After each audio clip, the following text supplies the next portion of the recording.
오늘 하나님께서 우리 가운데 주시는 말씀은 고린도전서 1장 26절로 31절까지의 말씀입니다.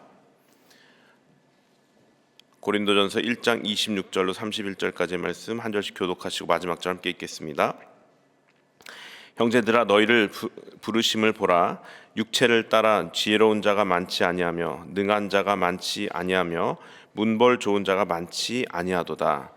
그러나 하나님께서 세상에 미련한 것들을 택하사 지혜 있는 자들을 부끄럽게 하려 하시고 세상에 약한 것들을 택하사 강한 것들을 부끄럽게 하려 하시며 하나님께서 세상에 천한 것들과 멸시받는 것들과 없는 것들을 택하사 있는 것들을 패하려 하시나니 이는 아무 육체도 하나님 앞에서 자랑하지 못하게 하려 하심이라.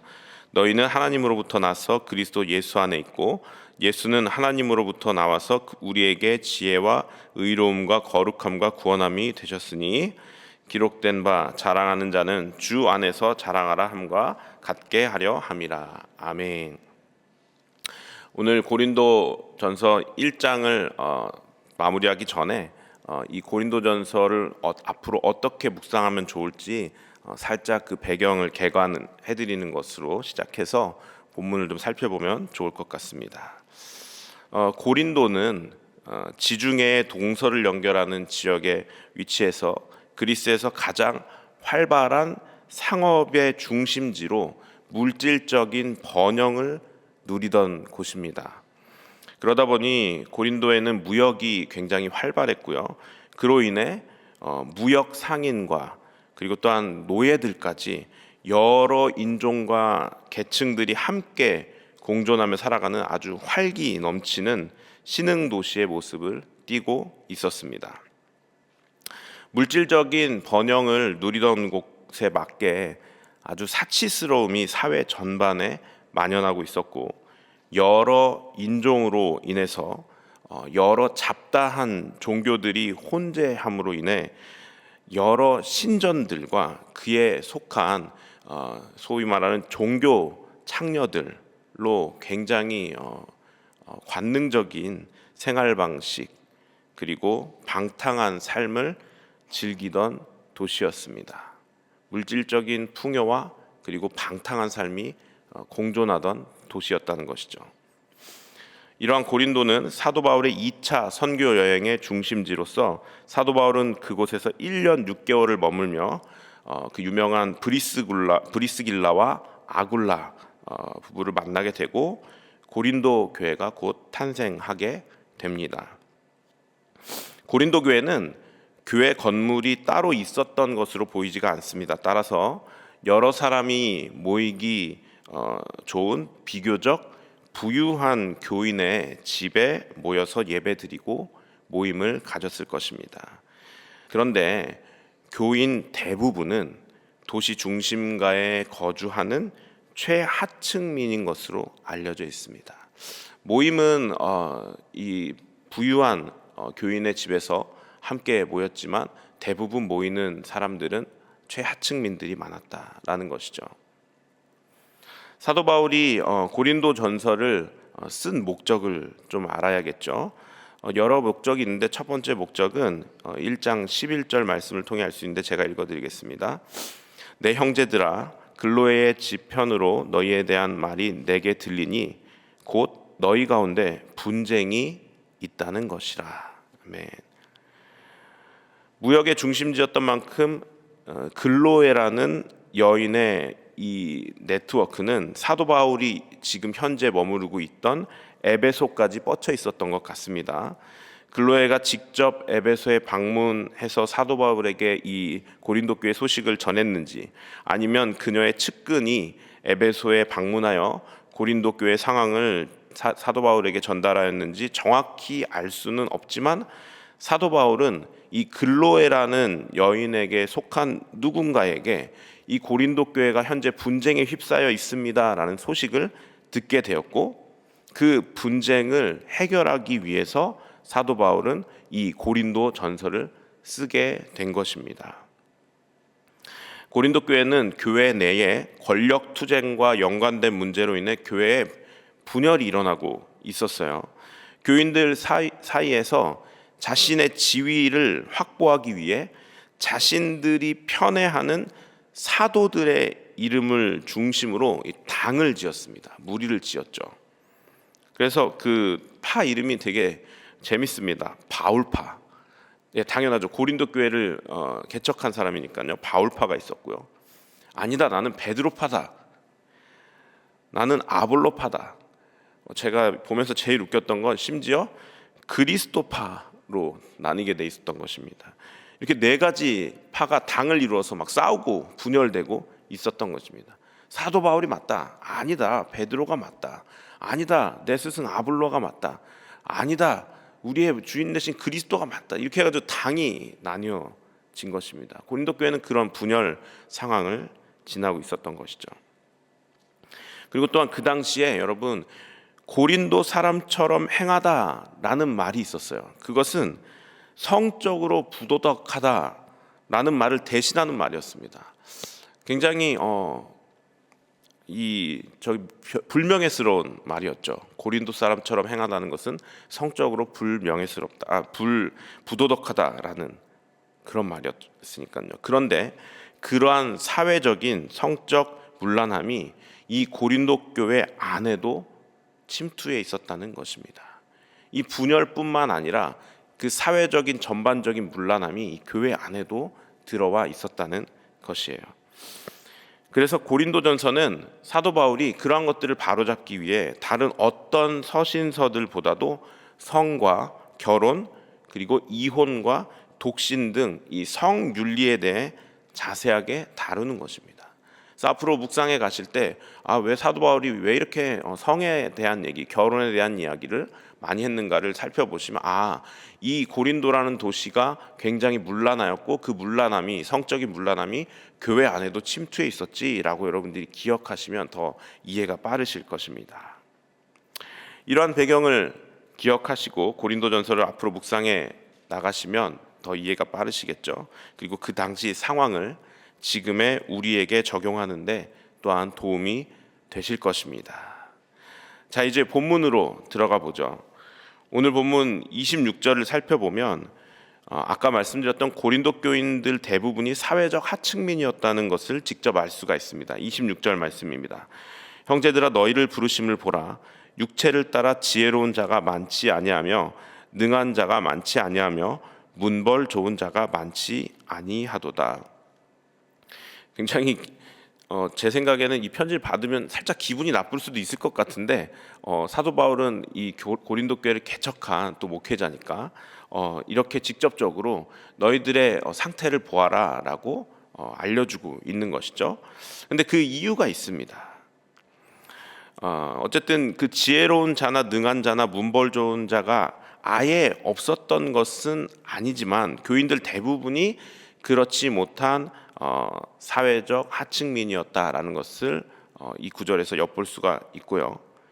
앞에서 언급했던 것처럼 고린도는 무역의 중심지이자 이 상업 도시였기 때문에 부유한 사람들도 있었겠지만 노동자 계층이나 노예와 같은 사회적 약자들도 분명히 존재하였을 것이고 이 고린도 교회 안에도 다양한 그 계층이 함께 구성되어 이루어져 갔음을 알 수가 있습니다.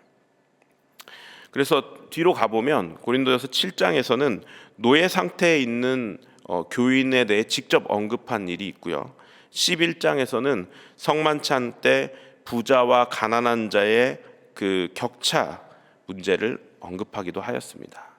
고린도전서를 이제 보면 이 빈부 격차와 계층 차이로 인해서 교회 안에 여러 가지 분열들이 있었구나라는 것을 계속해서 우리가 알 수 있을 것입니다. 학자들은 고린도 교회 안에 대체로 평범하거나 낮은 계층이 많았지만 일부 부유층도 함께 섞여 있는 공동체로 이해하고 있습니다. 오늘 우리가 읽은 본문의 주제는 29절에 나와 있습니다. 29절 말씀 제가 읽어드리겠습니다.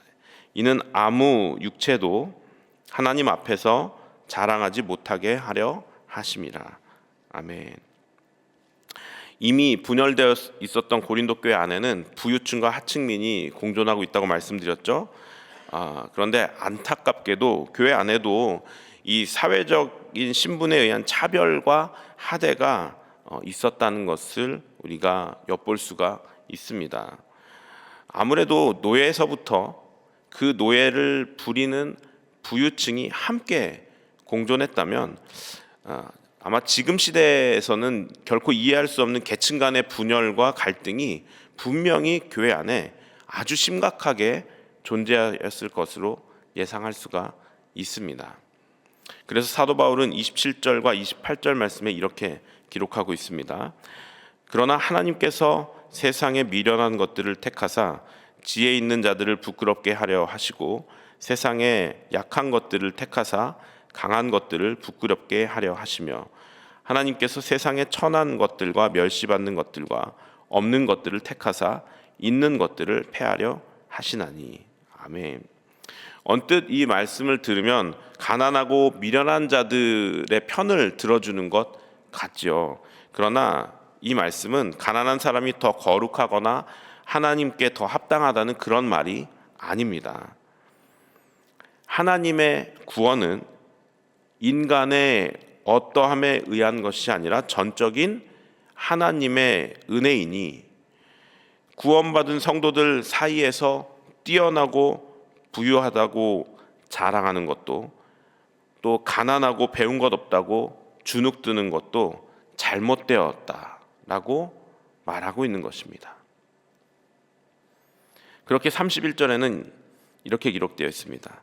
기록된 바 자랑하는 자는 주 안에서 자랑하라 함과 같게 하려 함이라. 아멘. 그리스도인은 자신의 유능함을 자랑하는 사람도 아니요, 또 반대로 자신의 무능함으로 인해서 주눅들어 살아가는 사람도 아닙니다. 무능한 자나 유능한 자나 그리스도인이라면 자랑할 수 있는 것이 하나가 있는데 그것은 30절 말씀에 기록되어 있습니다. 너희는 하나님으로부터 나서 그리스도 예수 안에 있고 예수는 하나님으로부터 나와서 우리에게 지혜와 의로움과 거룩함과 구원함이 되셨으니. 여러분, 그리스도인이라면 그리스도를 주라 모시고 사는 사람들이라면 무능한 자나 유능한 자나 상관없이 모두가 하나님의 은혜로 말미암아 하나님으로부터 나서 예수 안에 있음을 자랑해야 하는 것입니다. 예수 안에 있는 것이 어떤 조건이 필요했다면 그 조건을 자랑해도 됩니다. 근데 여러분, 우리가 구원받은 것이 우리의 어떠한 조건 때문에 받은 것입니까? 결코 그렇지 않죠. 그렇기 때문에 우리의 그 어떤 조건도 그리스도인이라고 한다면, 그리스도 안에 있다고 한다면 결코 자랑의 대상이 될 수가 없는 것입니다. 단 우리가 자랑할 것이 있다면 그리스도 예수로 말미암아 우리가 구원을 받았다라는 것, 오직 예수 그리스도로 인하여라는 그 예수 그리스도를 자랑할 수 있다는 것입니다. 그것은 부유한 자나 가난한 자나 배운 자나 못 배운 자나 상관없습니다. 왜냐하면 그 구원의 주체가 예수 그리스도이기 때문입니다. 우리 때문이 아니라는 것이죠. 예수님은 무능한 자나 유능한 자에 상관없이 모두에게 거룩함과 구원이 되셨기 때문에 그리스도인의 자랑은 오직 예수 그리스도여야만 하는 것입니다. 말씀을 마치며 너무 많이 들어온 말씀일 거예요. 나에게 예수 그리스도가 과연 자랑이 되시는가? 한번 돌아봤으면 좋겠습니다. 저도 말씀 준비하면서 저에게 질문을 먼저 던져봤습니다. 예수 그리스도가 내 자랑이신가? 부끄러운데 자랑하면 여러분 어떻게 되죠? 자랑스러우면 어떻게 되죠?